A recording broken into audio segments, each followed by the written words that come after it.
当当当当，那现在是美国太平洋时间7月27号周三下午5点钟，新购买的 MacBook Pro M2 13寸终于到了，而且今天外面的天气有90华氏度那么高，到家的时候感觉它是微微发热哟。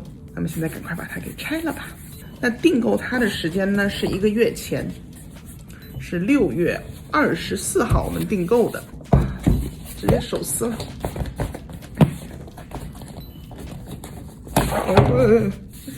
事故，刚才都是事故现场，我们重来啊！在这里呢，有个很明显的让你撕开的动作，不要走错方向，不要到这边来。刚才发生什么都没有看到，没有看到。好，开始，正片开始。这样子就对了嘛。然后大家看一下 Pro 它的包装是很不错的，有防护。抽，哎呀，又反了，没事，咱们不在乎这些正要反的。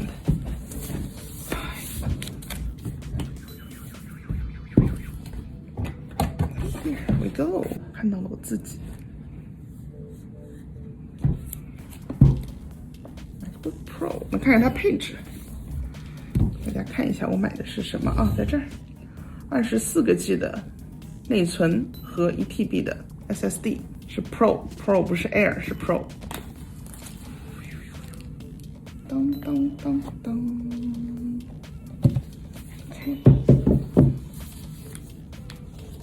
电脑就在这里，有点小分量，先放到这儿。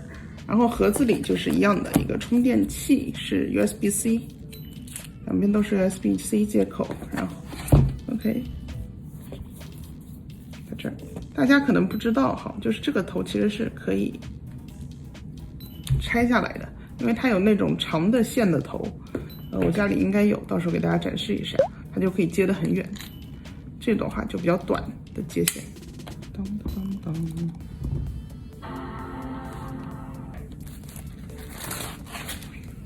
OK， 进入系统，那我们先设置一番，等会儿再见了。我们先进入系统。M2 的 Pro 和 Air 是同一天发布的，两款机器最主要的区别有4到5个。最明显的是外观 ，Pro 沿用了2016年以来的外观，保留了 Touch Bar，Air 则采用了去年 Pro 的新设计，拥有了刘海屏，也有更多的颜色选择。Air 更加轻便，两者相差约140克，直观一些来说呢，就是2个鸡蛋那么重。Pro 有风扇 ，Air 没有，这也是为什么 Air 会更加轻便。Air 的摄像头是 1080p，Pro 沿用了 720p。盖板的 Pro 拥有10核的 GPU， 而盖板的 Air 是8核，加$100可以升级为10核。价格呢，盖板的 Pro 是$1299，而盖板的 Air 是$1199。我自己为什么选择 Pro 呢？就是单纯因为 Pro 的性能多少还是会比 Air 好一些。风扇这种东西有，它不转无妨，就怕万一需要它转，它却没有。Pro 的自重约3磅，出门携带也不会觉得很重，就是那么简单。让我买前几年出的旧款 M1， 但也没有这个必要了。虽然 M1 Pro、M1 Max 是比 M2 牛，但是呢，以我的电脑使用度，我觉得 M2 就足够了。我这次购买做了内存和硬盘的升级，内存升级到了24G 最大内存，硬盘 SSD 升级到了1T。为什么 SSD 我没有升级到2个 T 呢？因为我有很多 Cloud Storage， 也有很多移动硬盘，1T 应该足够了。在使用过程中，我感觉到电脑会拼命使用闲置内存来达到更好的性能。但凡有空余内存，算法是不会去节省的，而是物尽其用。所以8、16、24都有它存在的意义。个人呢不推荐基础的8G， 有点浪费 M2 这个芯片。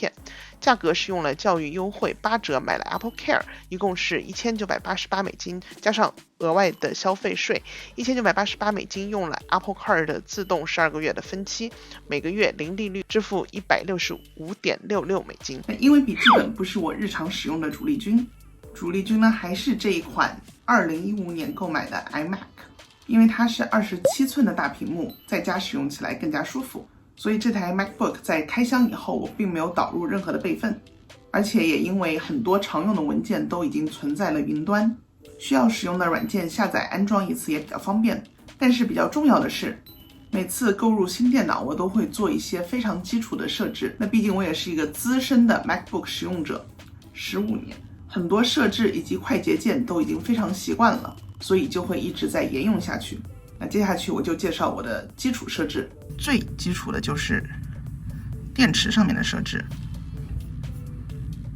像这儿我一般就是在那个 display turn off， 就是在多久之后你不动它，它的这个屏幕变黑花多久，然后它最初的原始设定可能就是1-2分钟，但是我把它会放在10来分钟之后。